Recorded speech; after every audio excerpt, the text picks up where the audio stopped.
26 नवंबर को दिल्ली के जंतर मंतर पर धरना प्रदर्शन करने जा रहे हैं। राष्ट्रपति महोदया से ये मांग है कि सेंगोल राजदंड को वहाँ से हटा करके कहीं और रखा जाए, क्योंकि वहाँ पर जो संसद भवन है वो संसद भवन इस 140 करोड़ भारतीयों के आस्था का केंद्र बना हुआ है। जैसे मुस्लिमों का पर्सनल लॉ बोर्ड है, अगर भारत में कोई आक्रमण होता है मुस्लिमों के ऊपर तो बहुत सारी मुस्लिम कंट्री हैं वो उनके साथ हो जाती हैं, क्योंकि बौद्धों का पर्सनल लॉ बोर्ड है नहीं तो उन्हें कुचल दिया जाता है। तो जब उनका पर्सनल लॉ बोर्ड बन जाएगा तो एक दूसरे जो देश है वहाँ से भी उनको मजबूती मिलेगी। ईवीएम मशीन को हटा करके मतपत्र के आधार पर, बैलेट पेपर के आधार पर चुनाव होना चाहिए। नमस्कार, मैं हूं सुभाष चौधरी। आज हमारे साथ राष्ट्रीय बौद्ध महासभा के और अम्बेडकरवादी संगठनों से जुड़े हुए लोग यहां आए हुए हैं और उनसे हम बात करेंगे और जानने की कोशिश करेंगे कि 26 नवंबर को आप क्या कार्यक्रम करने जा रहे हैं। आप अपना परिचय बताएं।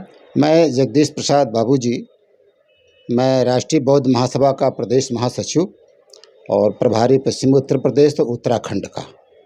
हम 26 नवंबर को दिल्ली के जंतर मंतर पर धरना प्रदर्शन करने जा रहे हैं और ये धरना प्रदर्शन हमारा राष्ट्रीय बौद्ध महासभा और सामाजिक न्याय परिषद तथा समस्त अम्बेडकरवादी संगठन के जितने भी लोग हैं, हम सबको मिल करके ये धरना प्रदर्शन करने जा रहे हैं। धरना प्रदर्शन का नेतृत्व हमारे राष्ट्रीय बौद्ध महासभा के राष्ट्रीय अध्यक्ष माननीय धर्म प्रकाश भारती जी, जो पूर्व में विधायक रहे हैं। और हमारी जो मुख्य मांगें हैं, उन मांगों में पहली मांग हमारी ये है कि संसद भवन में जो नया संसद भवन बन के तैयार हुआ है, उस नए संसद भवन में सेंगोल राजदंड रखा गया है और सेंगोल राजदंड जो है वो राजतंत्र का प्रतीक होता है। तो हमारी सरकार से, राष्ट्रपति महोदया से ये मांग है कि सेंगोल राजदंड को वहाँ से हटा करके कहीं और रखा जाए, क्योंकि वहाँ पर जो संसद भवन है वो संसद भवन इस 140 करोड़ भारतीयों के आस्था का केंद्र बना हुआ है। वो किसी एक विशेष धर्म का केंद्र नहीं है। वहाँ सभी धर्म संप्रदाय के लोग आते हैं, सभी धर्म संप्रदाय के लोग रहते हैं।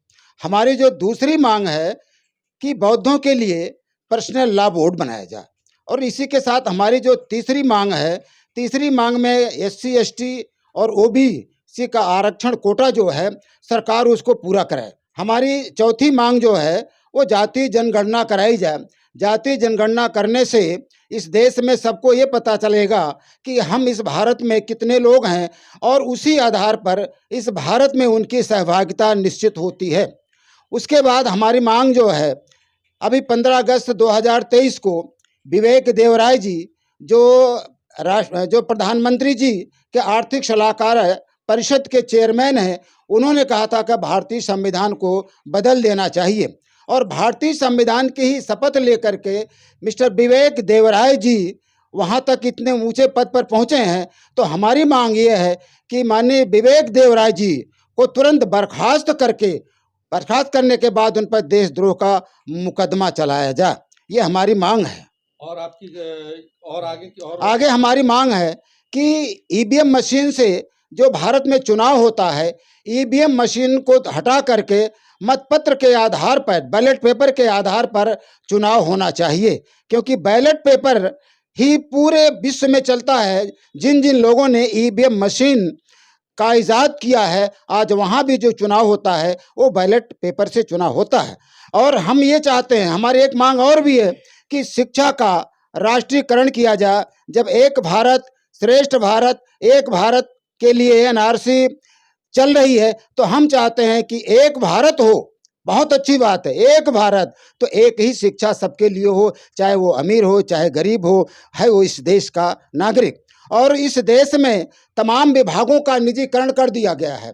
तमाम विभागों के निजीकरण करने के कारण ये इस देश में जो यहाँ की आर्थिक संपत्ति है चंद लोगों के हाथ में चली जाएगी। जब इस देश की आर्थिक संपत्ति चंद लोगों के हाथ में चली जाएगी तो निश्चित है कि ये देश फिर से गुलामी की तरफ अग्रसित हो जाएगा। ये हमारी 9 मांगें जो हैं, इन मांगों के आधार पर हम 26 नवंबर 2023 को माननीय राष्ट्रपति महोदय जी को धरना प्रदर्शन के बाद ज्ञापन देंगे और उनसे अन्य विरोध करेंगे कि इस पर समुचित कार्रवाई करें। ये बताइए जगदीश प्रसाद जी, आप यहाँ से कितने लोगों की संख्या में यहाँ से जाने वाले हैं दिल्ली की ओर?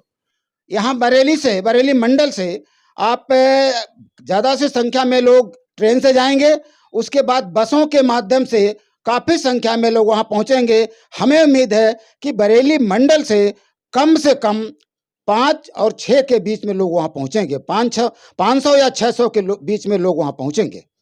ये थे हमारे साथ में जगदीश प्रसाद जी, जिन्होंने बताया है कि राष्ट्रीय बौद्ध महासभा और अम्बेडकरवादी संगठन मिलकर के एक बहुत बड़े आंदोलन को धरना प्रदर्शन के रूप में वहाँ पर करेंगे और राष्ट्रपति जी को ज्ञापन देंगे। और हमारे साथ में क्या आप का नाम क्या है? मेरा नाम एडवोकेट हरीश कुमार, मैं राष्ट्रीय बौद्ध महासभा का जिलाध्यक्ष हूँ। आप बताएं आपकी क्या तैयारी है? ये बाबूजी जगदीश प्रसाद जी ने भी बताया कि हम लोग एक देशव्यापी आंदोलन कर रहे हैं, जो हमारे 30 प्रदेश हैं पूरे भारतवर्ष में, तो हर जगह से कम से कम लोग आने की उम्मीद है। तो हम लोग कम से कम 5 लाख लोगों के साथ दिल्ली में जंतर मंतर पर धरना प्रदर्शन करेंगे और उसके लिए हमारे राष्ट्रीय अध्यक्ष जी ने पूरी तैयारी कर ली है। और हम लोगों की जो मांग है, पहली मांग है कि जो सिंगुल है राजतंत्र, उसको हटाया जाना चाहिए, क्योंकि उसकी जगह राजतंत्र की वो निशानी है। तो राजतंत्र को संसद में कोई, जहाँ पर कानून व्यवस्था का जो मंदिर है, केंद्र है, वहाँ पर नहीं होना चाहिए उसको। तो उस हिसाब से उसको, वही राम मंदिर बन रहा है तो वहाँ ले दिया जाए, या फिर जिन लोगों की मंशा है वहाँ रखा गया है, आरएसएस का कार्यालय है उसके लिए वहाँ रख दिया जाए नागपुर में। बहुत बढ़िया जगह है वो, दोनों बहुत बढ़िया जगह हैं, उनको वहाँ स्थापित किया जाए। वहाँ तो संविधान को स्थापित होना चाहिए, संविधान की शपथ लेके लोग वहाँ, न्याय के लिए पूरे देश का केंद्र बिंदु है, तो वहाँ न्याय की चीज़ होनी चाहिए। Doctor B R. अम्बेडकर की प्रतिमा होनी चाहिए, या फिर संविधान को रखा जाना चाहिए, ना कि सिंगुल को स्थापित करना चाहिए। तो और ये आप हमारी क्या 2 माँग कहेंगे है। आगे? मेरी दूसरी माँग कि जो बौद्धों का पर्सनल लॉ बोर्ड है, हम उसकी माँग करते हैं, क्योंकि सिखों का पर्सनल लॉ बोर्ड एक अपना अलग है, मुस्लिम का पर्सनल लॉ बोर्ड अलग है।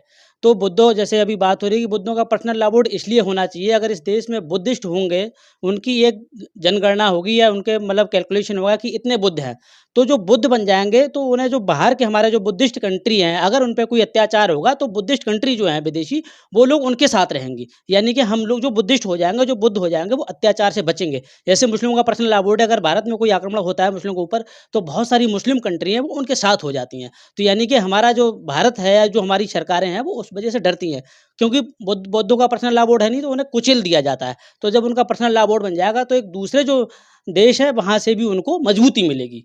यानी उन पे कोई अत्याचार होगा, तो वो लोग दूसरी कंट्रियों में, जो बुद्धिस्ट कंट्री या फिर मुस्लिम कंट्री, उनका साथ देती हैं। इसलिए बुद्धिस्ट का पर्सनल लॉ बोर्ड बनना ज़रूरी है। ये हमारी दूसरी माँग है। तो और इसी आप और और हमारी जो तीसरी माँग है, सबसे बड़ी माँग जो हमारे देश में चल रही है, वो माँग ये है कि जो ईवीएम है, जिससे चुनाव होते हैं, वो पूरे जहाँ पर जापान ने, थाईलैंड ने, इंडोनेशिया, कई सारे कंट्री ऐसे हैं जिन्होंने उसको इजाद किया, जिन्होंने उसको बनाया, और आज वो लोगों ने उस पे बैन लगा दिया। लेकिन भारत में चुनाव उसी से हो रहा है, जबकि जो विरोधी पार्टियाँ हैं, उनकी मंशा ये है कि इससे चुनाव नहीं होना चाहिए। लेकिन फिर भी सरकार की मंशा है कि ईवीएम से चुनाव होना चाहिए। वो उनका अंदर खाने जो भी है खेल, वो हम उस टॉपिक में नहीं जा रहे हैं, लेकिन उसको बंद होना चाहिए ईवीएम को। बैलेट पेपर से चुनाव होना चाहिए, निष्पक्ष चुनाव होना चाहिए, ये हमारी पर्सनल माँग है। इन्होंने बताया कि हमें किस तरीके से यहाँ से आंदोलन को सफल बनाना है और जो हमारी मांगे हैं वो मतलब राष्ट्रपति को ज्ञापन दे करके हम पूरी तरीके से मांग करेंगे सरकार से।